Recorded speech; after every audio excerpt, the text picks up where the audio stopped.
أصدقائي الأعزاء، حلقة جديدة من حلقات كورس علوم التسويق أو إدارة التسويق. عندنا بعد كده المكان. فزي ما احنا قلنا المنتج لما نعرف قيمته ومميزاته والأمور والقيمة اللي بيقدمها هنقدر من هنا إن احنا نحط التسعير المناسب ليه، وعلى أساسه هنقدر من هنا إن احنا نحدد فين المكان اللي احنا هنشتغل فيه. مش هفتح معرض BM في منطقة شعبية، فبالتالي من هنا يبقى انا لازم هفتح في مكان فخم، الديكورات بتاعتي هتبقى فخمه، شكل المعرض يبقى فخم. فاذا من هنا يبقى دلوقتي المنتج والتسعير هم بيحددوا من المكان اللي انا هفتح فيه فين، علشان اقدر احدد العميل بتاعي هيجي فين، وما بيعش منتج قليل واروح افتح في مولات ادفع ايجارات عاليه واعمل ديكوريشن عالي، والمنتج اصلا ان انا ببيعه ب 50 جنيه و60 جنيه، العميل بتاعي عمره ما هيوصل للاماكن ديت عشان يجي يشتري مني اصلا المنتج. فبالتالي من هنا يبقى المنتج والسعر بيحدد المكان اللي انا هفتح فيه، بيحدد المكان اللي انا هخاطب فيه العميل. في شركه زي شركه شيل لما بتخاطب العملاء بتوعها بتخاطب العملاء بتوعها على الراديو. ليه؟ لان معظم العملاء بتوعها ناس سواقين العربيات النقل. طيب لما بتيجي تخاطب شريحة BM بتخاطبهم على التلفزيون. فإذا من هنا هو بيحدد مين العميل بتاعه، وعلى أساسه بيحدد المكان اللي هو هيفتح فيه للعميل ده، وبيحدد المكان اللي هيخاطب فيه العميل ده. فيبقى أنت دلوقتي سعرك ومنتجك وقيمتك وجودتك والأمور ديت بيحدد المكان اللي أنت هتعمل فيه بعد كده عملية الترويج، وبيحدد مين الشريحة اللي انت هتستهدفها. فالشريحة ديت بتقدر تحدد هي موجودة فين وبتروح لها وهتخاطبها ازاي وتكلمها ازاي. يبقى الاتنين اللي قبل كده بيحددوا من التالتة، واللي هي المكان، والمكان ده ينطبق عليه الستور بتاعي، ينطبق عليه المكان اللي انا بسوق فيه، اللي انا بعلن فيه. هنبص هنلاقي شركات زي بيبسي زي كولا، الشركات ديت انت ما بتروحش المصنع تشتري منهم، لكن المكان بالنسبة لهم هي المتاجر والسوبر ماركت اللي بيحط فيه التلاجة بتاعته علشان تشتري منه. إذا من هنا هو برضه شركة كبيرة، وأيا كان الكشك، لو كشك متواضع وفي منطقة شعبية هو هيحط فيه حاجة تمثل شكله، واللي هي التلاجة بتاعته اللي عليها اللوجو بتاعها، اللي عليها الشكل بتاعها، تلاجة مناسبة تدل على البراند أيا كان، حتى لو في منطقة شعبية، حتى لو في كشك صغير، بس هو حاطط حاجة تمثله. فيبقى هو ده المكان اللي هيبيع من خلاله المنتج بتاعه. والمكان ده بينطبق عليه ان هو ممكن يكون مكان للشركة، ممكن يكون متجر بنزل فيه منتجاتي، ممكن يكون موقع الكتروني العملاء بتشتري منه، ممكن يكون ديليفري، ممكن يكون شركة شحن. هنلاقي ان اصلا زمان قبل السوشيال ميديا عشان افتح بيزنس في اي محافظة تانية كان محتاج خطط ودراسات ووقت ومجهود وفلوس كتير جدا لانشاء فرع تاني وامور تانية، وعشان اعمل حملات اعلانية. ولو كنت انت في منطقة فانت العملاء اللي تعرفك كلها مقتصرة على المنطقة بتاعتك، والدعاية كانت عبارة عن شوية بروشور او يافطة بتعلقها على اول الشارع وشكرا. مع ظهور السوشيال ميديا الامر اختلف تماما. دلوقتي تقدر تشتغل في الصين لو انت موجود في مصر، تقدر تشتغل في اي دولة لو انت موجود في مصر. بقى المكان بالنسبة لك هو شركة شحن ومندوب التوصيل، حتى لو ملكش مكان اصلا العميل يروح يشتري منه وقاعد في بيتك، فاصبح ان المكان بالنسبة لك هو شركة توصيل وشركة شحن. علشان كده لما اجي اختار المكان بتاعي يبقى انا لازم، لو مكاني هيبقى هو عبارة عن توصيل وشحن، يبقى انا لازم اختار الشركه ديت بعنايه. وهنعرف ليه، علشان النقط اللي جايه اللي هي العناصر اللي جايه اللي هنتكلم فيها، وهيبقى فيها الاشخاص البيبول، وهيبقى فيها البروسيس، وهيبقى فيها ادله الماديه. هنعرف ليه اختارهم بعنايه جدا علشان يوم ما هيسببوا لنجاح او فشل البيزنس بتاعي. عندنا هنا رابع حاجة واللي هي الترويج. الترويج اللي هو الإعلان، وناس كتير بتفكر إن التسويق هو الإعلان أو الترويج، لكن طبعا بعد الكورس بتاعنا دوت كده أنت عرفت إيه الفرق ما بين التسويق والإعلان. طيب الترويج هنا برضو قائم على الثلاث عناصر اللي احنا اتكلمنا عليهم، المنتج والتسعير والمكان، لأن على أساسهم بحدد مين شريحة العميل اللي أنا هخاطبه. فلما بحدد شريحة العميل اللي أنا هخاطبه هحدد طريقة الترويج بتاعتي، أحدد شكل الترويج بتاعي، أحدد المكان اللي هعمل فيه عملية الترويج، هحدد الميزانية الترويجية بتاعتي. فبالتالي من هنا هحدد امور كتير. زمان كانوا بيروحوا يجيبوا الفنانين ولاعيبة الكورة عشان يعملوا الاعلانات بتاعتهم. زاد على ده دلوقتي البلوجرز، الناس ديت دلوقتي بقت أداة إعلانية زي الفنانين والنجوم، بيعملوا إعلانات للبزنس. فبنلاقي من هنا إن في أصحاب بزنس كتير بيروحوا يجيبوا شخص عشان هو مشهور وليه متابعين يخلوه يعمل لهم إعلان. بس هو هل هنا فكر هل إن الشخص دوت الشريحة اللي هو بيتعامل فيها والمتابعين بتوعه هم مناسبين ليه ولا لأ؟ أروح أجيب واحد هو اصلا الشريحه بتاعته شباب من 14 15 20 21 23 سنه، واللي هم اصلا فكرهم يلعبوا ببجي، يلعبوا بلاي ستيشن، امور او فكر الشباب في سن المراهقه، وخليه يجي يعمل لي اعلان لمعرض سيارات اقل عربيه فيهم بمليون و2 مليون جنيه. فطبعا من هنا ما ينفعش. يبقى انا لازم اراعي الانفلونسر او البلوجر ده يكون مناسب للمنتج او الخدمه اللي هو هيعلن عنها. يبقى لما اروح اختار بلوجرز هو مناسب.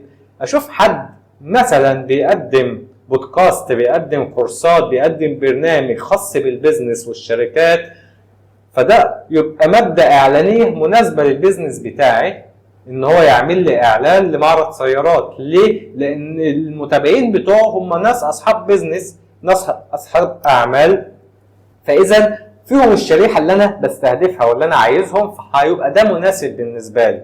لكن ما ينفعش الشخص دوت اخده واروح اعمل بيه اعلان لعربيه كبده وسجق، مش هينفع ده لده. لكن هينفع مين؟ الشخص اللي احنا قلنا عليه في الاول اللي هو المتابعين بتوعه شباب من اول 14 15 سنه لحد 20 22 سنه. ده هو اللي ينفع يعمل اعلان للعربيه ديت، ينفع يعمل اعلان لمطعم بيقدم وجبات سريعه وهكذا. لان اللي بياكل الحاجات ديت اكتر، او الشريحه الاكتر اللي بيستهدف بيها المطعم دوت او العربيه ديت هي شريحه الشباب دي. فيبقى لازم في الماده الاعلانيه بتاعتي اختار البلوجرز او اختار الممثل اللي هيمثل للبراند بتاعي ده يكون مناسب للبراند بتاعي. ده حاجه. تاني حاجه ان انا اختار المنصه اللي فعلا يكون عليها العميل بتاعي وابتدي اشتغل عليه. اخاطب العميل بالطريقه والاسلوب اللي مناسبه ليه، ما خاطبش اصحاب الاعمال والبيزنس بالطريقه اللي هخاطب بيها شباب عندهم 14 15 سنه، بالطريقه اللي هخاطب بيها اولياء الامور، بالطريقه اللي هخاطب بيها ستات البيوت. فاذا كل شريحه فيهم ليها طريقه مختلفه في الاعلان واسلوب مختلف. يبقى انا كل ما قدرت احدد مين العميل بتاعي والشريحه بتاعتي، هقدر احدد المحتوى والطريقه والاسلوب والمكان اللي هقدر اوصل فيها للشريحه دي. وده بالنسبه للترويج والاعلان.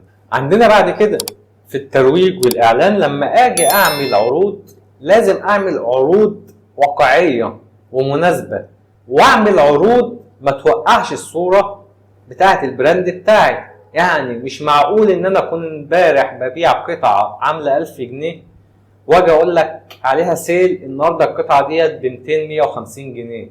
يعني انت كل الفتره ديت عمال بتسرقني. فبالتالي من هنا مش واقعي ان انا اعمل عرض بالشكل ده. لكن ممكن اعمل عرض خد قطعه وعليها قطعه مجانا. هو مش هيبص لها من منطلق بقى السعر، هو هيبص لها من منطلق ان فيه هديه زياده. ده حاجه. تاني حاجه ان لازم العرض يكون ليه مده زمنيه محدده. شركه من الشركات ابتدت تعمل اعلان عن منتج، فعملت عرض واللي هو قطعه وعليه قطعه هديه، فابتدت تزيد المبيعات بتاعتها بشكل ملحوظ. كل ما ييجوا يوقفوا الاعلان ده يلاقوا ان المبيعات ابتدت تقل، فيبتدوا يسيبوا الاعلان شغال وهكذا وهكذا لحد ما وصل عندهم ان دوت بقت هي سياسه المحل، ان ما خلاص ما بقاش قادر ان هو يلغي العرض دوت. لان الفتره اللي وقف فيها العرض ولغاه الناس كلها توقفت عن الشراء لحد ما يبتدي ينزل بعروض جديده. فبقت كل اصلا الطريقه اللي شغال بيها او العمليه اللي شغال بيها لازم بعروض عشان الناس تشتري، لان هو اللي اخذ الناس على كده. يبقى انا لازم احدد عرض لفتره محدوده، ويبقى في اوقات ما بين العروض وبعضها، علشان النهارده انا عملت عرض، فهو بقى عارف ان انا عندي كل اسبوع عرض، هو مش هيشتري الا في وقت العرض، وبقيه الاسبوع هلاقي العمليه نايمه، او هيشتري اللي هو مضطر ان هو يشتري، وهيشتري على قد الحاجه بتاعته لحد ما يجي ميعاد العرض. لازم لما اجي اعمل عروض ترويجيه اعمل عروض مناسبه تسعيريا، مناسبه زمنيا، ويبقى في فاصل ما بين العروض والاخرى، ويكون للعروض دي هدف.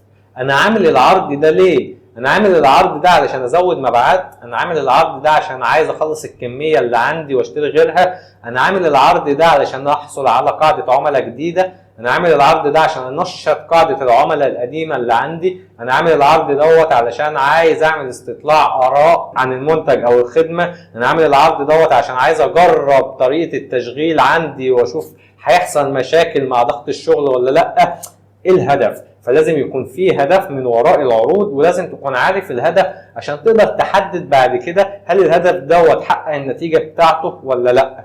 ومش كل العروض هدفها مبيعات فقط، في حاجات كتير جدا بنعمل عروض علشان نقدر نحقق منها الهدف، ومنها امثله زي اللي احنا ذكرناها. وكده احنا اتكلمنا عن الترويج. بعد كده عندنا الادله الماديه physical evidence. الادله الماديه دي بتبقى مرتبطه اكتر بالخدمه، فاذا لو انا شخص مقدم خدمه ديت بتبقى من ابرز الحاجات اللي لازم براعيها وبحطها قدامي، لان هنا العميل بيتعامل مع خدمه، ما بياخدش حاجه ملموسه يقدر يشوفها ويشوف جودتها وبيستخدمها بايده وبيشوفها بعينه. ديت خدمه هي مش ملموسه، هي قايمه على الشخص او على المكان او ثقه المكان او خبره المكان. فاذا من هنا يبقى انا لازم احط مجموعه نقاط، عشان العميل هنا عايز حاجه ماديه، فالحاجه الماديه بالنسبه للخدمه واللي هي سابقه اعمال، اراء عملاء تعاملت معانا، صور، فيديوهات، ديكوريشن قوي للمكان، لان الناس كل ما بتشوف ان انت عامل ديكوريشن وعامل مكان مناسب للخدمه اللي انت بتقدمها، ده بيدل على ان انت شخص ناجح، وعلى اساسه انت صارف فلوس كتير، فانت مش هتبقى صارف فلوس كتير علشان تقدم خدمه تعبانه فتخسر فتفشل. طالما انت صارف فلوس كتير على الديكوريشن، فانت صارف برضه فلوس كتير على مقدمين الخدمه والناس اللي بتشتغل الخدمه، وفي نفس الوقت هتقدم خدمه كويسه. يبقى من ضمن الحاجات اللي بنراعيها في تقديم الخدمه واللي هو الديكوريشن، الادله الماديه، صور، فيديوهات، سابقه اعمال. العميل من هنا عايز يطمن، فبيطمن بالحاجات دي. محتوى بيتكلم عن الخدمه اللي انت بتقدمها، فبتبرز في المحتوى دوت فكرك، مهاراتك، خبراتك، انت تقدر توصل في الخدمه ديت لايه، بتحل مشاكل بالخدمه ديت ايه، وبتقول بعض الحلول. فناس بيبقى عندها المشاكل ديت فبتجرب الحلول ديت فبتلاقي معاها نتيجه، فبتخش تشكرك، فبتخش تعمل لك كومنتات ايجابيه. فكل ديت بتبقى دلائل ماديه عن الخدمه اللي انت بتقدمها.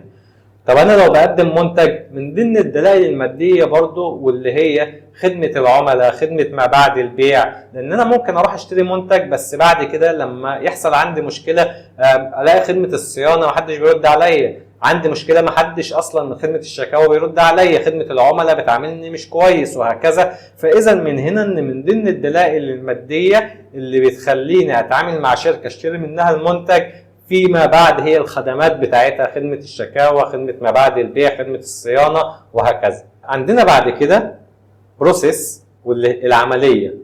العمليه وهي العميل هياخد الخدمه دي ازاي، الخدمه هتتقدم له بانهي طريقه، هل هتبقى سهله ولا صعبه في عمليه تقديمها، هل شرحها سهل ولا محتاجه خبير استراتيجي عشان يفهم الشرح بتاعها، هل هيبقى بطيئه ولا سريعه، ايه الطريقه اللي هيستلم بيها الخدمه ديت، والمده الزمنيه اللي هيستلم فيها الخدمه دي. فالاشخاص هم المقيمين على الخدمه. تخيل نفسك كده رحت مكان فخم جدا بيقدم خدمه قويه جدا، منتج جودته عاليه جدا، بس الشخص اللي بيقابلك بتعالي كده، وشه مكشر، بيبص لك من فوق لتحت. هل انت ممكن تروح المكان ده تاني او ترشحه؟ طب انت رحت قعدت في كافيه، الكافيه دوت الفيو بتاعه روعه وجميل وقعدته مريحه وجميله، وانت بتحب المكان ده، وبيقدم مشروبات قويه جدا، بس اللي بيقدم لك الخدمه هو شخص كشري، شخص بتحس بتقل كده وانت تطلب منه الاوردر، بيحسسك شخص رخم، مش هتروح المكان ده تاني. فاذا لو في مكان تاني الشخص اللي فيه بيكلمك اول ما قابلك بابتسامه حلوه، كلمك بطريقه كويسه، حسسك باهتمام، حسسك ان انت شخص لك قيمه، قال لك على حاجه مميزه في لبسك، في البرفان بتاعك، في شكلك، المهم ان هو حسسك باهتمام عالي جدا. وبعد كده ساب لك المساحه، اتفضل يا فندم شوف اي حاجه انت محتاجها، ولو احتجتني شاور لي بس وهتلاقيني موجود عند حضرتك، وساب لك المساحه ان انت تختار الحاجه اللي انت عايزها. فبالتالي المكان دوت انت هتبقى مرتاح فيه جدا جدا جدا، ومش هتخرج من المكان ده الا وانت مشتري فعليا.